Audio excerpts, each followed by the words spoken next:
pour être... Salut, aujourd'hui je partage avec vous un message intemporel. Je vais d'abord demander des critères liés à l'énergie de la personne, qu'elle soit passée, présente ou future, afin de déterminer si ce message te parle vraiment, ou bien s'il concerne quelqu'un autour de toi. Si ce n'est ni l'un ni l'autre, cela signifie que ce message ne te concerne pas et tu n'as pas besoin de te tourmenter à ce sujet. Et peut-être qu'un autre message sur ma chaîne te parlera davantage prochainement ou sur celle que j'ai déjà fait auparavant. Si, en t'abonnant, tu pourras recevoir les notifications en réel des messages futurs. Aujourd'hui, nous allons parler d'une personne associée au 8 de coupe inversé. Cela concerne une personne qui vient d'une énergie marquée par un manque, que ce soit sur le plan personnel ou professionnel. Elle ressent un besoin de motivation. Elle a des difficultés à lâcher prise. Aujourd'hui, son insatisfaction émotionnelle engendre des blocages. Elle n'a pas...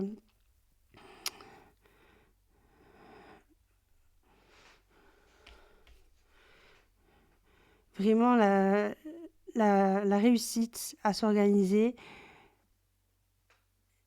Et elle a du mal à s'engager sérieusement. Voilà, elle a des accords défaillants dans le travail comme dans les relations. En gros, elle a du mal avec l'engagement, tu vois. Si tu vois cette personne aujourd'hui, elle est comme ça. Si c'est toi, ça doit être dû au passé. Le passé qui semblait puiser ton énergie dans une harmonie équilibrée. Tu avais le reflet d'une relation profondément connectée ou d'autres aspects de ta vie.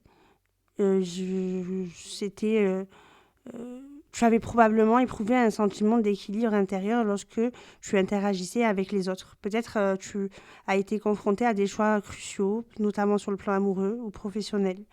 C'était en lien avec l'amour et la passion. Tout était lié à l'amour et la passion. Cela indique aussi que tu pourrais vivre une période de romance. Tu pouvais vivre, une période de romance intense et une connexion avec une personne qui était chère. Cependant, il est possible que tu as dû traverser un dilemme, une forme de dualité marquée par des hésitations dues à des décisions difficiles. On parle d'une personne, je te dis tu, mais en fait, je ne sais pas si c'est toi ou la personne qui fait partie de ton entourage. Tu me diras en commentaire. Tu pourrais naviguer entre différentes options.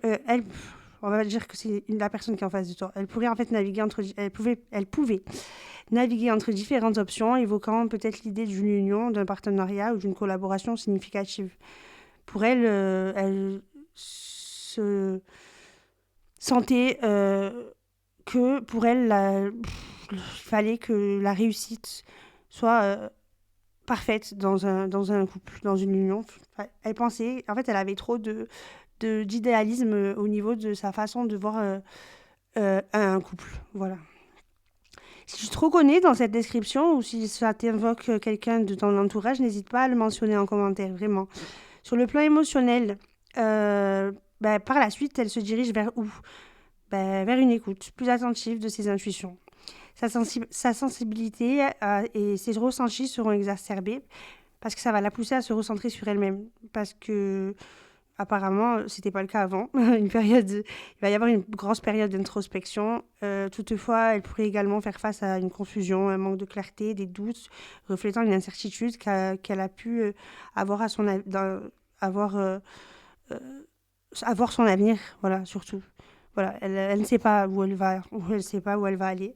Elle va juste écouter ses intuitions parce que pour l'instant, elle ne sait pas vraiment clairement, vraiment, elle ne sait pas où elle va se diriger. Mais en tout cas, elle reconnaît l'importance d'écouter ses intuitions. Cette personne, en fait, elle a vécu des relations plutôt pas très sérieuses. Voilà, elles étaient peu sérieuses, souvent prises à la légère. Ses unions précédentes n'étaient que passagères. Ce qui a nourri en elle une impatience de trouver une relation stable. Elle se sentait frustrée de ne pas réussir à établir une connexion durable. De plus, elle entretient une fausse croyance, selon laquelle tout nouvel engagement lui mènera inévitablement à une séparation.